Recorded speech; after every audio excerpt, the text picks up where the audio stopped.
Buenos días a todos los oyentes, listo. Vamos a empezar con nuestro primer tema del podcast Religiones del Mundo y su influencia en la actualidad. Mi intención con este podcast es hablar de todo el judaísmo y cómo ha influenciado nuestra historia y nuestra instancia en Medellín, ya que estamos atravesados por una cultura cristiano-católica que nos determina desde muchas aristas. Entonces, primero me gustaría establecer qué es el judaísmo, o primero más que todo dar una contextualización del judaísmo desde sus puntos de vista, desde sus puntos de expresión. Entonces, primero me gustaría empezar con qué similitud podemos ver entre las iglesias cristiano-católicas y las sinagogas. Como podemos ver, son bastante similares. Eh, pues ya que las iglesias cristiano-católicas pues, se han inspirado en base a estas. Y las sinagogas en esta religión y cultura son lugares de reunión y culto para la comunidad judía en todo el mundo. Y su diseño y función han evolucionado a lo largo de la historia y han ido adaptándose a las diferentes culturas y contextos en los que estos se encuentran, ya que los judíos se encuentran en diferentes lugares del mundo debido a que históricamente han sido desterrados de muchos de los lugares a los que habían migrado. Estos son las diásporas judías. Listo, entonces continuamos. Listo, y ahora la evolución de las sinagogas empieza primero. Las antiguas se caracterizaban por ser simples y por ser funcionales. Realmente no había mucho lujo de detalle en la estructura arquitectónica, algo que eh, se fue volviendo cada vez más complejo y llegamos a las sinagogas medievales que adoptaron elementos arquitectónicos góticos y románticos, mostrando influencias pues, locales, ya que los judíos, pues como les he dicho, les han tocado migrar a muchos lugares del mundo, estos incluyendo Europa, Francia, España, en los lugares en los que Italia, lugares donde se veían estas influencias, en Europa en general se veían mucho estas influencias arquitectónicas que se fueron trasladando a la religión y a la arquitectura de las sinagogas. Y ahora tenemos las sinagogas modernas que presentan diseños contemporáneos y a menudo pues con un enfoque en que entre luz natural y en espacios abiertos. Y aquí hay varios elementos importantes presentes en una sinagoga. Primero tenemos el Ner Tamid, que es la luz eterna que simboliza la presencia divina. Este Ner Tamid es esta luz que está aquí encima pues, de todos estos aspectos, pues, de todos del bimar, de los asientos, de todos estos otros aspectos, lo que está más arriba, ya que pues, representa y simboliza la presencia divina. También tenemos el Aron HaKodesh, que es el arca sagrada que alberga los rollos del Torah. O sea, este como estante que está aquí, que es el que sostiene el Torah, el Yad, ¿cierto? Aquí lo podemos ver señalado. Después tenemos al Yad, que es el puntero utilizado por el lector para seguir el texto durante la lectura de los rollos del pergamino del Torah. Entonces, como aquí podemos ver, este es el Yad, que es como un bastoncito con el que se va señalando, como yo mismo en este momento estoy señalando con el lápiz, pues todo esto, ellos lo hacen con el Yad. Entonces tenemos el Torah también, que es la compilación de los primeros 5 libros de la Biblia judía. También tenemos el Bimah, que es la plataforma de la que se lee el Torah, y los asientos aparte, o sea que en la izquierda nada más se pueden sentar los hombres, pues se tienen que sentar aparte, no es como que haya una lateralidad específica, y a la derecha las mujeres. Y aquí hay unos elementos que no han señalado, que estas son las tablillas de los mandamientos, y este es un candelabro de la cultura judía que más adelante vamos a explicar. Listo. Continuamos entonces. Ahora pues la parte de las funciones y los usos de las sinagogas, primero pues es para dar culto y oración, y es un lugar central para la oración y los servicios religiosos. También lo tenemos como un espacio de estudio y de aprendizaje, un espacio para dar clases del Torah y pues de educación judía en general. Y también fue un lugar en el que se daban eventos y se dan eventos comunitarios como celebraciones, bodas y eventos sociales. Como más adelante vamos a ver las celebraciones que tienen los judíos. Un momento, listo. Entonces, ¿cómo se ha dado la preservación de de las sinagogas? Estos son un lugar para mantener y transmitir las tradiciones y las costumbres judías. Entonces es un lugar central. También es un lugar de comunidad y esto fomenta la unión y el sentido de pertenencia y de comunidad a la comunidad judía. Y pues también establece una identidad y ayuda a preservarla en un mundo pues globalizado. Y ahora ya vamos con el aspecto de las celebraciones. Primero vamos con el Rosh Hashanah, que es el año nuevo judío. Ahorita vamos a ver el calendario y vamos a ver cuándo es el Rosh Hashanah. Durante estas fechas, Dios determina el destino de cada uno para el próximo año. Y usualmente se dice que Shana Tova, se dice que que es el Shana Tova y se comen manzanas con miel. Después tenemos el Día del Perdón, que es el Yom Kippur, y este es un día de ayuno, de rezo e introspección. Para expiar los pecados y no se pueden utilizar dispositivos electrónicos, ni ducharse, ni ponerse colonia, ni zapatos de cuero. Ahora seguimos con el Sukkot. Esta es la fiesta de las cabañas y el Sukkot se celebra como un día de acción de gracias por las cosechas de otoño. Y tenemos el Hanukkah. El Hanukkah es una fiesta de las luminarias que significa dedicación y la festividad conmemora la rededicación del templo de Jerusalén. Y se prende una luz en Hanukkah durante 9 días. O sea, se prende una luz de la Hanukkah, perdón, que es este candelabro que vemos aquí, pero también tiene otro nombre, solo que en el otro nombre no está la estrella de David, que es otro símbolo del que vamos a hablar ahorita. Listo, tenemos el Tu B'Shavat, que es el año nuevo de los árboles. Esta es una fiesta menor, pero en este se comen frutos y se plantan árboles.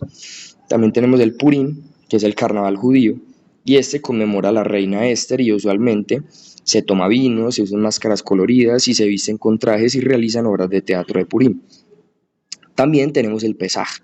El Pesaj es la Pascua judía. Recuerda la liberación del pueblo hebreo de la esclavitud en el Egipto de los faraones. Ahora vamos a ver esto en la parte de la historia. Y tenemos el Yom HaShoah, que es la conmemoración del holocausto que se dio pues en la Segunda Guerra Mundial entre el 1939 al 1945 debido pues a la política de la Alemania nazi y pues todas las consecuencias que esto trajo a la parte de los judíos. Ahora seguimos con el Yom HaShiracharon, que es el Día de los Soldados Caídos en busca del restablecimiento de Israel. También como en los años 40 a los 50 es cuando se estableció el Estado de Israel en la zona que hoy en día conocemos o que antes conocíamos como Palestina. Y lo que se buscaba era hacer como un consenso, un acuerdo con los pueblos árabes para poder establecer y vivir en comunidad, ya, ¿cierto? Tenemos también el Yom Hatzmaut, que es el día de la independencia de Israel. También tenemos otro que es el Yom Yerushalayim, que es el día de reunificación de Jerusalén. Y tenemos también el Shavuot, que es el que conmemora las primeras 7 semanas de los judíos en el desierto y la creación de los 10 mandamientos que forman parte de la Torá. Listo, y ahora vamos con el aspecto de los símbolos. Primero vamos a empezar con la estrella de David. La estrella de David representa la identidad judía y el judaísmo en general, y se cree que el rey David la usó en su escudo de guerra.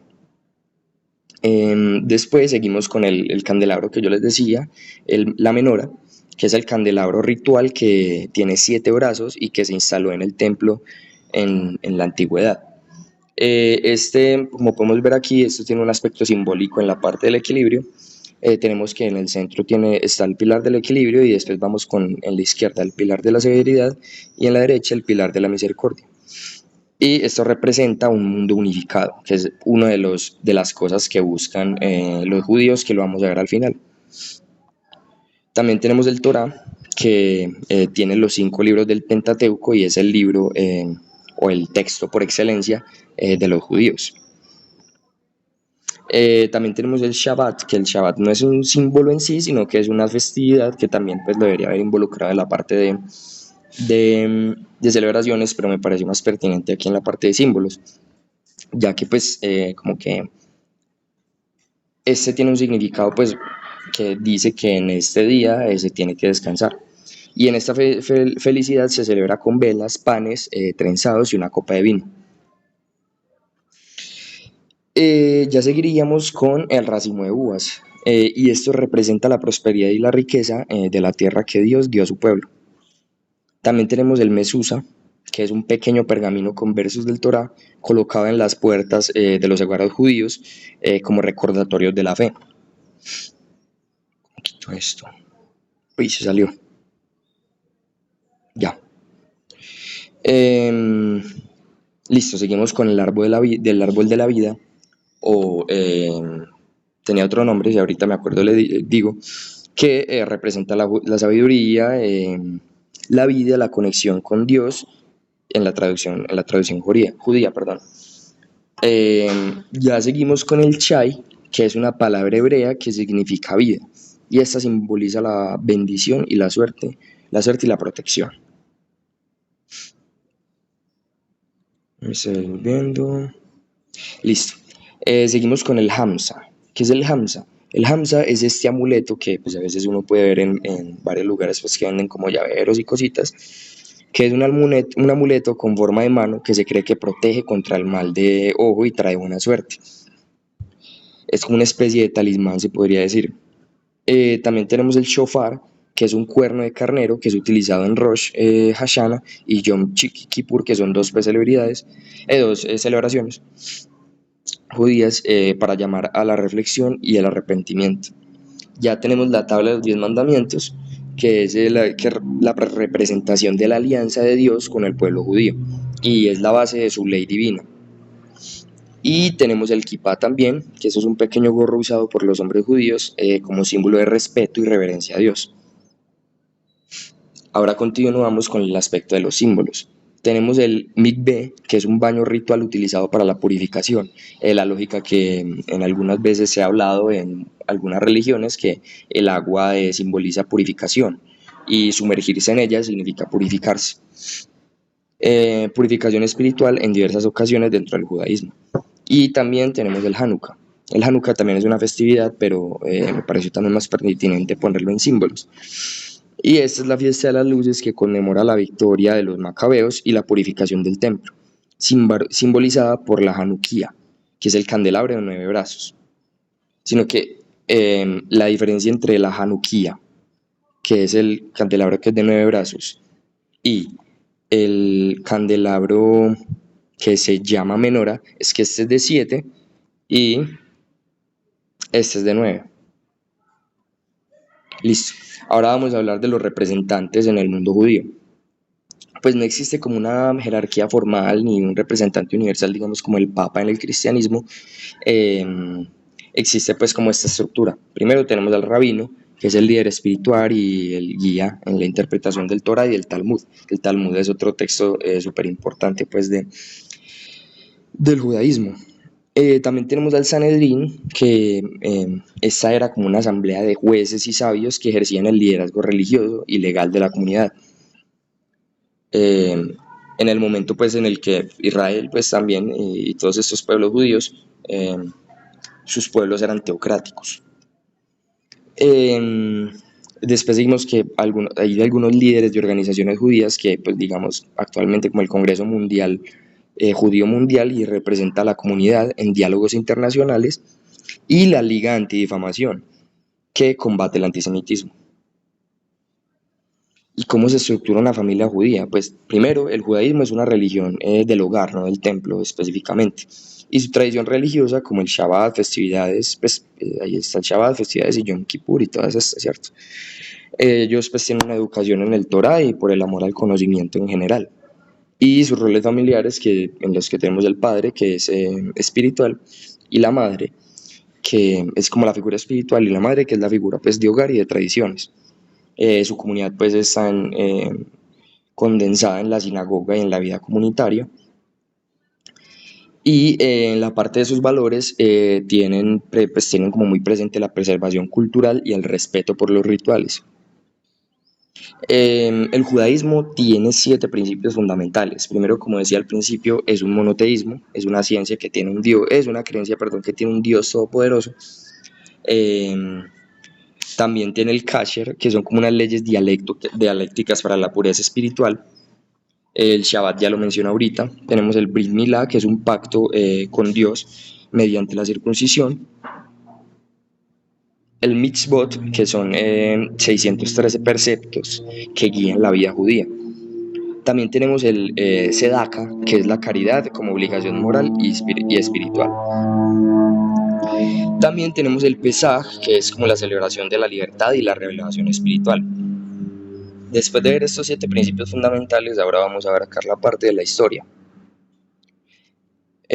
Listo. En la parte de la historia tenemos pues como unos hechos principales. El inicio pues es como la religión más antigua del mundo después del hinduismo y surgió, perdón, en la antigua Mesopotamia, que se llamaba Ur, que es la actual Irak. Y Abraham, que fue el primer judío, es una figura clave en el judaísmo, también cristianismo y en el islam. Según el Torá, Dios le pidió a Abraham crear una nueva nación en Canaán, que es toda esta zona, en donde está Israel, donde está Palestina y donde está también toda esta, sí. Fueron esclavizados en Egipto y liberados por Moisés en el 1300 a.C., quien los llevó hacia la tierra prometida.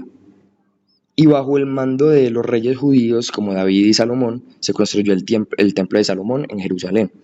Ellos pues se vieron pues afectados por varias invasiones y fueron sucesivas. Primero fue Asiria, después Babilonia, Persia, Grecia y Roma, que llevaron a la destrucción del templo y a las diásporas judías, que es donde llegó al punto en el que en el mundo hay muchas comunidades judías dispersas debido a estas diásporas, a estas cantidades de invasiones. Y en la Edad Media se enfrentaron a persecuciones y muchos les tocó establecerse en Polonia, Rusia y creando comunidades autónomas. Y en 1948 se fundó el Estado de Israel, que fue lo que marcó el inicio del conflicto con Palestina. Ahora vamos con el calendario. En la parte del calendario, el calendario es lunisolar, algo similar pues a la parte del hinduismo, que es como solar y lunisolar también. Y lo que significa que combina ciclos de luna y sol para determinar los meses y el año. A diferencia del calendario gregoriano que usamos pues en Occidente normalmente y pues ya en el mundo globalizado, el calendario judío ajusta los meses lunares con el año solar mediante un sistema de años bisiestos. Las características principales de este calendario es pues, que es en base lunar y comienza con la luna nueva y dura aproximadamente entre 29 y 30 días. Como un año lunar tiene 354 días, 11 menos que el solar, se agregan meses extra en ciertos años para mantener el alineamiento con las estaciones. Y también pues las meses del calendario tiene 12 meses, pero en años normales, pero en años bisiestos tiene 13 meses. Entonces como podemos ver pues acá, aquí está el comienzo del año seglar, que sea el toque de la trompeta, el mismo cuerno que habíamos visto ahorita, sea la fiesta de las cabañas que también mencionamos ahorita y se da una asamblea solemne. Como vemos, pues como que cada etapa del año está relacionada con cierta, pues aparte de cierta estación, cierta característica de la naturaleza. Por ejemplo, aquí podemos ver la parte de las aceitunas, de que se encierran los rebaños, que empieza a crecer la vegetación, después de que florecen los almendros, aparecen cítricos, y se supone que en marzo es como el final, el comienzo del año sagrado, es en abril, perdón. Aquí era el comienzo del año segetar, este es el comienzo del año pues sagrado tal cual. Entonces a principios de año se da la cebada y cómo se relaciona esto con las estaciones y sí, las condiciones meteorológicas. Vemos que crece la cebada, que está el trigo y podemos ver los primeros higos. Y aquí vemos el símbolo de las uvas, que es muy importante en la parte pues de prosperidad y de ser un pueblo pues como rico entre comillas, como la parte de la tierra prometida que tiene leche y miel. La parte de las uvas también tiene mucha parte simbólica en esta parte de tener riqueza en tierras. También tenemos los frutos de verano, los dátiles, uvas y higos, y en esta época, ya antes de pues, que empiece el año seglar, se hará la tierra, como que vuelve a empezar el ciclo de plantas, de cultivo y de agricultura y en este aspecto, en esta zona de por acá, es más como la parte de recoger lo, lo cosechado. ¿Cuáles son los movimientos y organizaciones principales del judaísmo actualmente? Tenemos el Jabad Loichat o el Chabad, que es de la dinastía hasídica y es una organización caritativa. También tenemos el Congreso Judío Mundial, que es una organización no gubernamental fundada por Naum Goldman, y el presidente actual es Ronald Steven Lauder. También tenemos la Organización Sionista Mundial, que incluye sindicatos sionistas mundiales y federaciones sionistas internacionales como la Hadassah y el Bnai Brit. Y tenemos el movimiento israelí para el judaísmo reformista y progresista. El movimiento religioso, pues con 32 comunidades. ¿Qué impacto tuvo en Medellín el judaísmo? El judaísmo tuvo mucho impacto en Antioquia, pero especialmente en Medellín, ya que la migración judía empezó como en los años 20 y comenzaron a llegar judíos provenientes de Polonia, Rumania, por todo este aspecto de las guerras mundiales en Europa y Alemania, debido a los conflictos del momento, y pues después empezaron a migrar sefardíes de Siria, de Turquía, de Egipto, y pues como que se cree que en Bogotá, Cali, Barranquilla y Medellín llegaron al menos a ver como 6.000 judíos. La primera organización judía en Medellín se formó en 1929 debido al aumento de judíos migrando a la ciudad debido al Holocausto, por lo cual pues se fundó la Unión Israelita de Beneficiaria y construyendo la primera sinagoga tradicional en la ciudad. Entonces la parte de lo que esperan esta religión específicamente. Entonces esperan el Mesías, creen en un mesianismo, que es un líder ungido que restaurará el pueblo de Israel y traerá paz universal. Ungido creo que era como que le vertían un aceite en la cabeza, como hicieron con David. Después sigue el mesianismo, pues que es la creación de un mundo más justo y mejor, y se cree que él lo traerá, que el Mesías lo traerá, y pues también traerá gente que pueda aportar. También tenemos el Tikkun Olam, que es como ese deber de reparar el mundo. Pues se creen responsables de trabajar en conjunto para crear un mundo más unido. Y permite la participación de diferentes comunidades y organizaciones benéficas que luchan por la igualdad de la raza y ayuda a refugiados.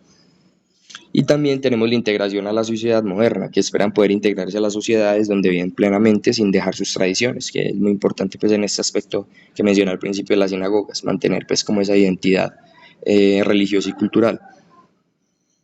Y que la asimilación cultural pues no diluyan las creencias como está sucediendo en diferentes pues, lugares ya a causa de la globalización. En datos curiosos tenemos que digamos el número 18 está asociado a la palabra de vida, que vimos ahorita en el aspecto simbólico, y se consideran señales de buenos deseos. También tenemos que el calendario judío solar lunar, lo que había mencionado ahorita. Eso sería todo. Muchísimas gracias y espero que hayan disfrutado el podcast, perdón.